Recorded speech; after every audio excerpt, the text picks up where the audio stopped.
Right, everybody, welcome back to another episode of Philosophy with Phil. I kind of like that title. I think I'll stick with it. And so one of the things I wanted to talk about today was just to reflect on why I use Aristotle as much as I do, and why I emphasize studying Aristotle with my students, and why it's necessary to begin there. Especially when, you might ask or object, depending on your point of view. There have been so many other philosophers since Aristotle. You might even imagine that so much work has been done since the time of Aristotle. You might even say that haven't we progressed beyond Aristotle? Why would we need to continue to go back to him? Why is he so important? And why should we start our studies with him? And I suppose, the short and simple answer why I use Aristotle so much is because I actually think he's right about most things. Surprisingly so, especially given the work done by his predecessors. And you see what Plato did, and Plato gets a lot right too, but not nearly as much as Aristotle did. So what Aristotle seems to get right about all of reality is just amazing to me, and so that's the short and simple answer why I use Aristotle as much as I do. But more to the point, why do I think he's right about so many of these things? First of all, as opposed to the vast majority of the modern and contemporary period of philosophy, Aristotle starts with what we would just call, kind of common sense. And in fact, he says as much if you open his work on the physics. Book 1, Chapter 1, when he explains the method of what he's going to do in that particular book. He emphasizes that in our progression of knowledge, and this I think is right, if you stop and you think about it, you'll see, in our progression of knowledge, we always have to start with what is most obvious to us. We have to start with what's more known to us in order to make known the things that are kind of less known to us, right? We use what we know to illuminate the things that we don't know. And that's where Aristotle always starts. When you open most of his works, the first thing that he does is he examines the opinions of his predecessors, of his contemporaries, what everybody else is saying on the topic, in order, first, that he says we might gather what they got correct, right? So it helps us out, and then we can dismiss the rest where they got wrong. So for starters, then, he starts out with what's more known, what's clear, and what's obvious to us. Now, this is actually in direct opposition to starting with, modern philosophy. It's why in my introductory classes, I don't teach Descartes to my students, at least not right off the bat, and not in the introduction classes. Later on, Descartes, Locke, Hume, Kant, these guys are all helpful to a certain extent, and they're worth studying after a fashion, but they're certainly not where you would start. And precisely because the modern project, and if you go back to Descartes, you see that this is true, the modern project began with the question of how do we know things?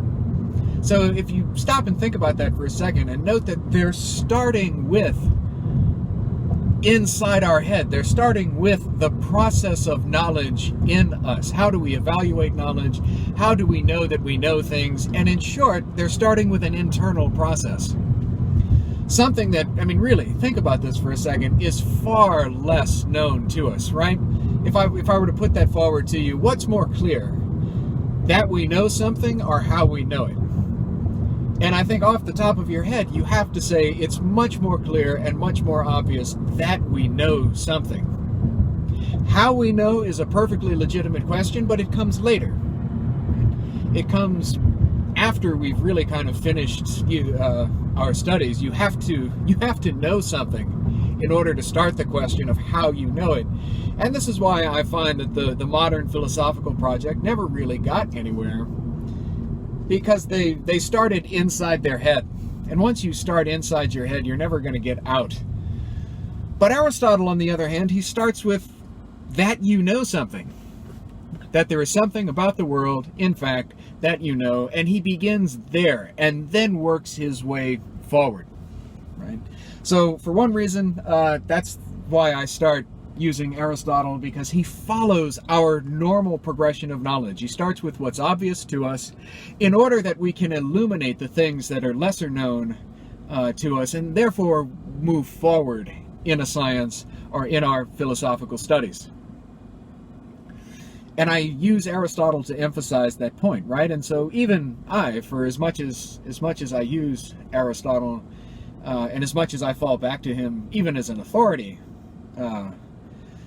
much less, the strength of the arguments that he produces, Aristotle isn't the last word on philosophy, right? The science has moved forward since his time.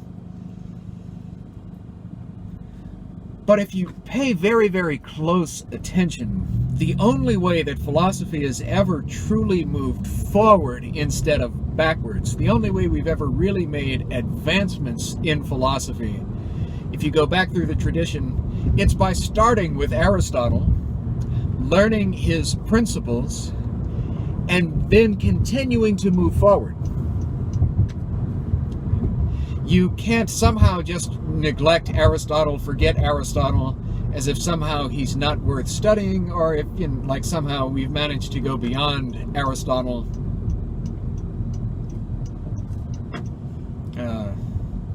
That's usually where you find in the tradition, not where progress has been made, but where mistakes have been made.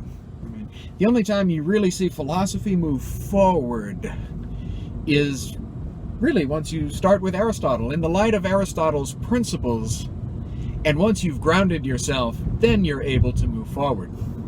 Now, one of the other reasons that I start with Aristotle also is because of his method of presentation.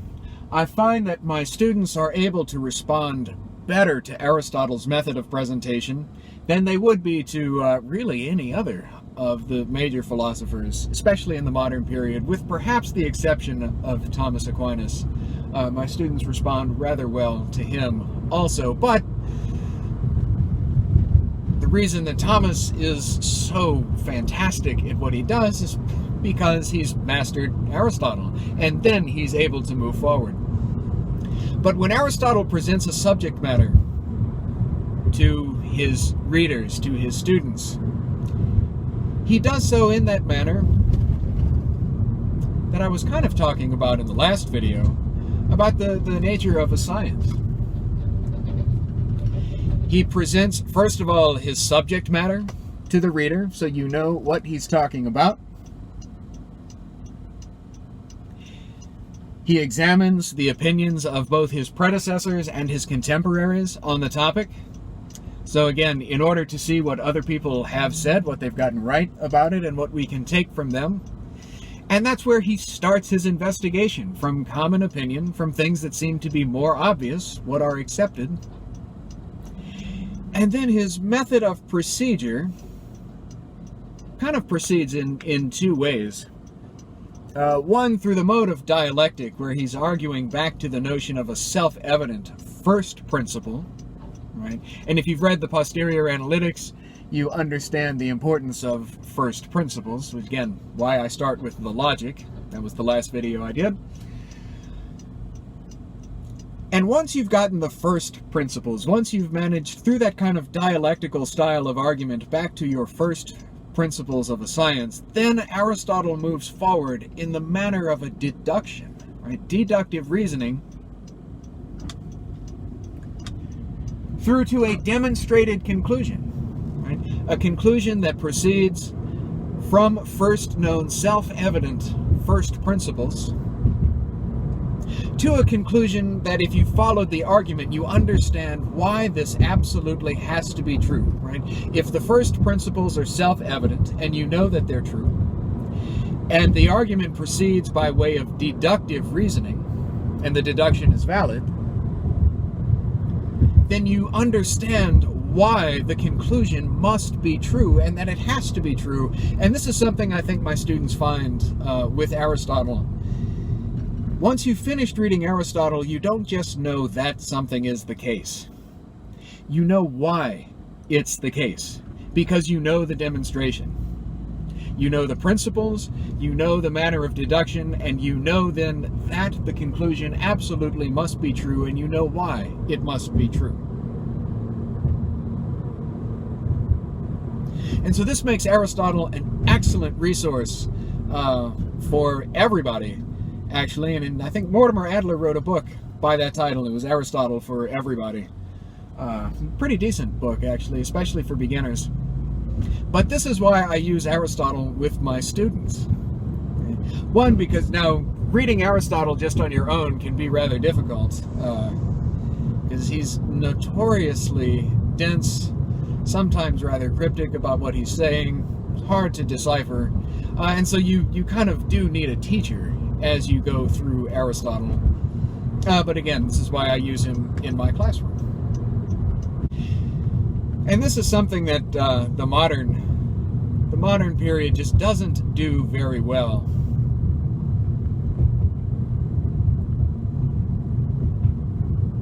Right, if you go back to, so if you read Descartes, if you read Hume, if you read Kant, first of all, they don't start with what's clearly true and the most obvious, right? So they don't start with self-evident first principles.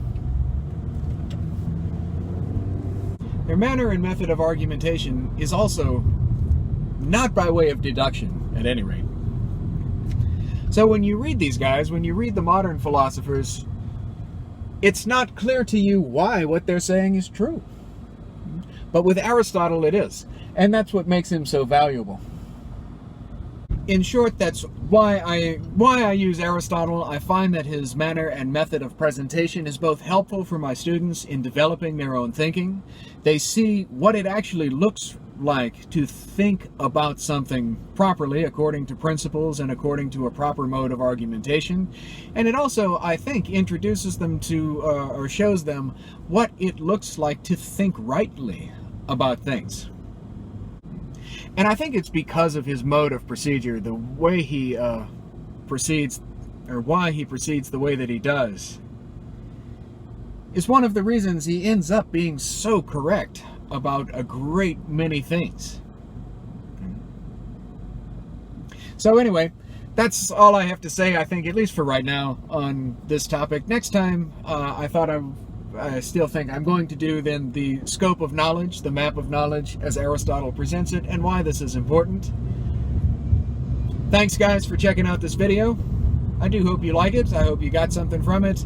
Like, share, consider subscribing.